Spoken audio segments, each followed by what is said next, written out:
kedapatan mati, ada bekas panah, tidak ada bekas tanda lain yang menyebabkan kematian, misalnya kepala pecah benturan. Ini halal. Tapi ini masih dibantah, tadi sudah diterangkan bantahannya juga. Ada bantahan kedua begini. Kan ini tidak mati seketika. Selama tidak mati seketika, kalau hilang barang mau menghilang tadi. Selama tidak mati seketika, berarti menyisakan kemungkinan dia mati karena faktor lain, bukan panah. Apa jawab Imam Ghazali? Orang ngomong yang menjadi penyebab kematian itu sudah terbukti nyata. Apa? Lah itu apa? Ada luka bekas panah. Kemungkinan yang lain, benturan misalnya, kan diragukan. Jadi jangan, yang sudah yakin ini jangan ditinggalkan akibat munculnya keraguan. Al-yaqinu la yuzalu bisyak. Ini bisa kita, ini sudah disepakati ulama. Sama dengan kasus kamu melukai orang, terus orang ini menghilang, terus ketemu kondisi mati. Kamu yang melukai dia, ya dihukum qisas, dihukum mati. Itu. Meskipun ada kemungkinan dia mati karena faktor lain. Lah wong misalnya tidak usah hilang orang ini. Orangnya kita lukai, terus mati di depan kita, kemungkinan lain itu juga tetap ada. Misalnya apa? Serangan jantung. Mbok lukai lehernya apa? Dadanya pokoknya sing anggota sing vital, terus mati. Mati seketika ini. Yang mati seketika tanpa dia menghilang dulu, itu saja masih memungkinkan dia mati karena kondisi dia, misalnya serangan jantung. Tapi kan tidak ada orang yang berpendapat ini mati karena serangan jantung. Tetap diyakini matinya karena kita lukai. Makanya meskipun dia menghilang, apalagi tidak menghilang korban ini, itu pelakunya kena hukum qisas.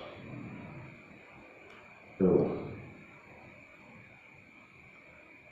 Sama dengan janinul mudzakkar. Jadi hewan meteng, hewan betina meteng hamil, itu dia induknya boleh disembelih, terus kemudian janinnya ikut mati, itu ikut halal tanpa disembelih.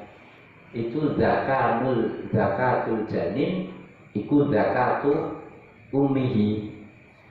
Jadi penyembelihan janin itu numpang ke penyembelihannya induknya. Jadi ini asal sudah mati ya langsung halal meskipun utuh.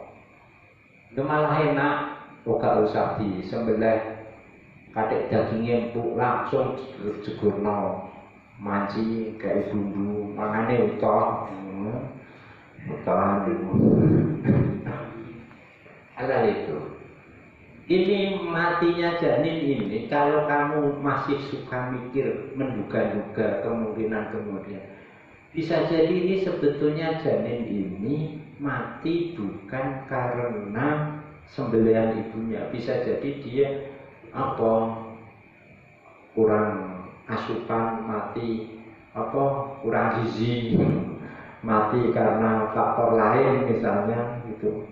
Tapi kan kemungkinan ini selalu kita abaikan.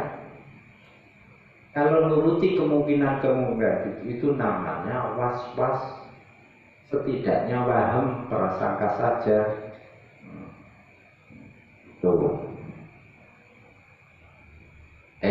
Jadi memang menyisakan kemungkinan mati karena faktor lain, tapi kemungkinan itu kecil, jadi abaikan saja.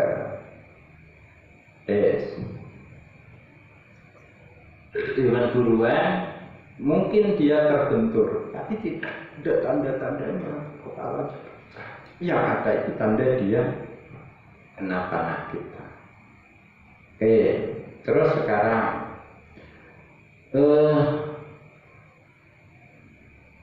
kalau Nabi mengatakan akhafu an yakuna innama amsaka ala nafsi.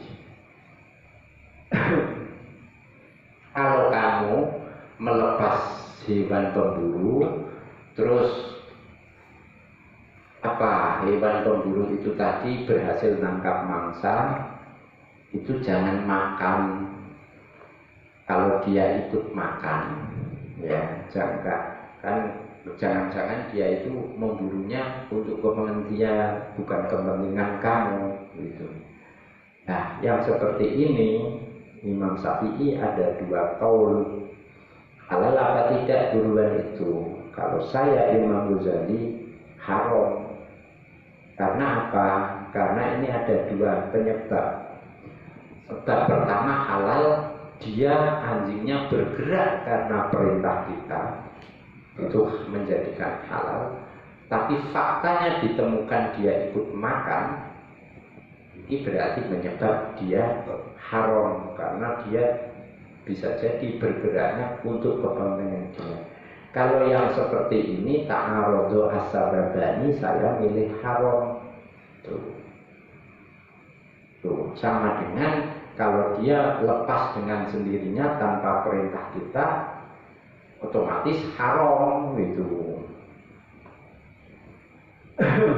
Seperti pokoknya kalau penyebab halal dan haram bertentangan, ya saya memilih haram gitu.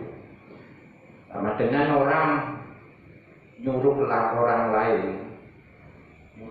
lain untuk membeli budak perempuan. Terus kemudian berhasil budak ini dibeli. Dalam perjalanan pulang, orang suruhan kita mati.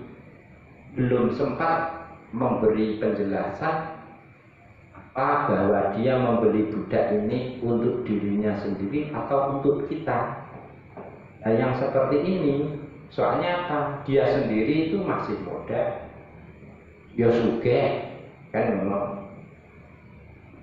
Mungkin lebih enom timbang sing ngongkon, lebih sugih timbang sing ngongkon.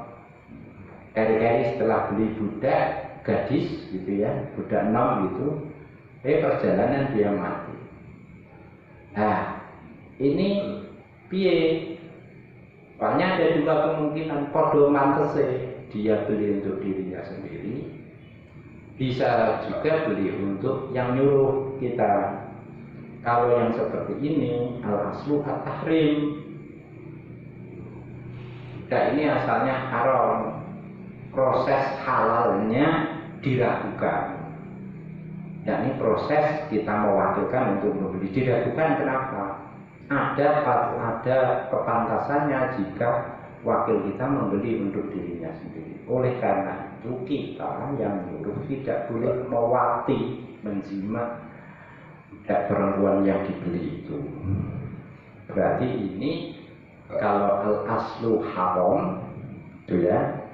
Terus kemudian kita ragu apakah jadi halal karena kita belinya untuk kita, ataukah yang muncul kemudian penyebab haram dibeli oleh wakil. Nah, yang seperti ini seperti al-qismul awal, bukan al-qismus salis. Kan kalau al-qismus salis asalnya haram, terus ada proses halal, penghalalan dan dominan, meskipun menyisakan kemungkinan proses haram. Sampai sejeli itu Imam Ghazali. Qala al-qismu utawi bagian ar-rabi'u kang